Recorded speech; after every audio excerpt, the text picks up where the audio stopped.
Hello guys, welcome to our YouTube channel. क्या आप जानते हैं मैथ्स लेने के क्या क्या फ़ायदे होते हैं? मैथ्स लेने से कौन सी नौकरी लगती है?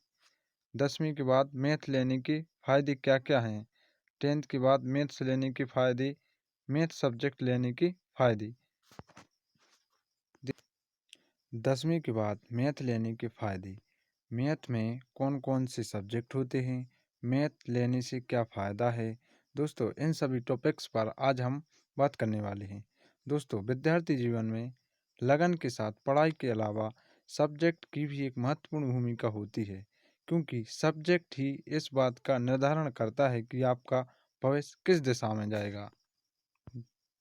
यदि कोई छात्र 10वीं के बाद मैथ गणित लेता है तो उसके लिए बहुत समय क्या क्या अपॉर्चुनिटी अवसर होंगे। यदि आप मैथ लेते हैं तो आपकी नौकरी किन किन क्षेत्रों में लग सकती है, तथा आप 10वीं के बाद मैथ लेने के बाद आप अपने भविष्य का किस तरह से निर्माण कर सकते हैं। यह सभी जानकारी आपको आज के इस वीडियो में मिलने वाली है। तो इस वीडियो को पूरा ज़रूर देखें, इस आर्टिकल को पूरा ज़रूर पढ़ें, ठीक है। मैथ में कौन कौन से सब्जेक्ट होते हैं? कोई भी सब्जेक्ट लेने से पहले छात्र के मन में सबसे पहले प्रश्न यही आता है कि उस सब्जेक्ट में कौन कौन से सब्जेक्ट होते हैं। तो यदि कोई छात्र यह लेना चाहता है तो उसके मन में भी यही प्रश्न आता होगा कि मैथ में कौन कौन से सब्जेक्ट होते हैं। अगर आप 11वीं में मैथ लेना चाहते हैं तो आपको निम्न सब्जेक्ट पढ़ने होंगे। पहला क्या आता है? मेन सब्जेक्ट होता है मैथ्स। दूसरा आता है भौतिक शास्त्र, जिसको इंग्लिश में क्या बोलते हैं? फिजिक्स। तीसरा होता है अपना रसायन शास्त्र, जिसको क्या बोलते हैं? केमिस्ट्री। चौथा सब्जेक्ट क्या होता है? हिंदी। और पांचवा सब्जेक्ट क्या है? इंग्लिश। यदि आप 10वीं के बाद मैथ लेते हैं तो आपको यह 5 सब्जेक्ट पढ़ने होंगे। आप इनमें से अंग्रेजी के स्थान पर संस्कृत भी ले सकते हैं। 10वीं के बाद मैथ लेने के फायदे।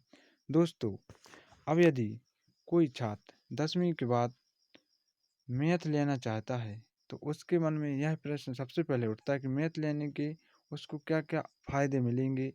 अगर आप 10वीं के बाद मैथ लेते हैं तो आपको बहुत सारे फ़ायदे मिलेंगे। मैथ लेने के बाद अपना कैरियर इन क्षेत्रों में बना सकते हैं।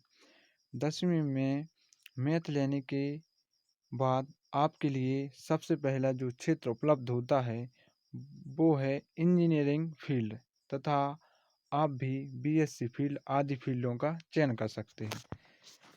इसके अलावा भी बहुत सारी भर्तियां जो केंद्र सरकार तथा राज्य सरकार के द्वारा निकाली जाती हैं, तथा सरकारी और निजी क्षेत्रों में भी ऐसी कई नौकरियां में भर्ती की जाती है जिनमें 12वीं मैथ मांगते हैं। अगर आपने कक्षा 12वीं मैथ से पास की है तो आप इनकी प्रवेश परीक्षा को उत्तीर्ण पास करने के बाद आप इन सभी नौकरियों को प्राप्त कर सकते हैं। अगर आपने 12वीं फिजिक्स, केमिस्ट्री और मैथ के विषयों की पढ़ाई करके पास की है तो आप 12वीं के बाद किसी भी प्रकार की डिग्री और डिप्लोमा कर सकते हैं। केवल मेडिकल क्षेत्र को छोड़कर आप मेडिकल क्षेत्र में नहीं जा सकते। मेडिकल क्षेत्र में बायो से ही जा सकते हैं। मैथ से 12वीं पास करने के बाद आप इंजीनियरिंग कर सकते हैं। इंजीनियरिंग में अपना भविष्य तैयार कर सकते हैं, तथा आप इसके डिग्री कोर्सों जैसे बीएससी होता है, बीटेक होता है, बीई कर सकते हैं। मैथ से बीएससी करने के बाद आप एमएससी भी कर सकते हैं और इसके बाद आप कॉलेज के प्रोफेसर भी बन सकते हैं। इसके बाद आप मास्टर डिग्री के लिए एमटेक भी कर सकते हैं। मैथ के कुछ कोर्सेज जो आप क्या क्या कर सकते हैं। देखो, निम्न कोर्स होते हैं मैथ में। आप क्या क्या चुन सकते हैं? आप चुन सकते हैं इंजीनियरिंग। एक मिनट, आप चुन सकते हैं क्या? इंजीनियरिंग। दूसरा चुन सकते हैं बीआर का एक सब्जेक्ट होता है। एक होता है एमएससी। एक होता है एनवायरमेंटल टीचिंग होता है। एक होता है फैशन टेक्नोलॉजी। एक होता है बीसीए। एक होता है बीकॉम। एक बीएससी, ठीक है। और अगला क्या है? होटल मैनेजमेंट का कोर्स भी आप कर सकते हैं। डिफेंस में जा सकते हैं, नेवी में जाना चाहो, आर्मी में जाना चाहो, एयरफोर्स में भी जा सकते हैं। इसके अलावा और भी है। यदि मैथ लेने के बाद यदि आप 11वीं के बाद मैथ ले लेते हैं तो आपको मैथ में बहुत सारा नॉलेज प्राप्त हो जाता है, जो आपको आपको आगे की परीक्षा में हेल्प करेगा। इसके अलावा भी अन्य बहुत सारे कोर्सेस हैं जो आप कर सकते हैं। आशा करता हूँ कि आप लोगों को समझ में आ गया होगा कि मैथ लेने के क्या क्या फ़ायदे हैं।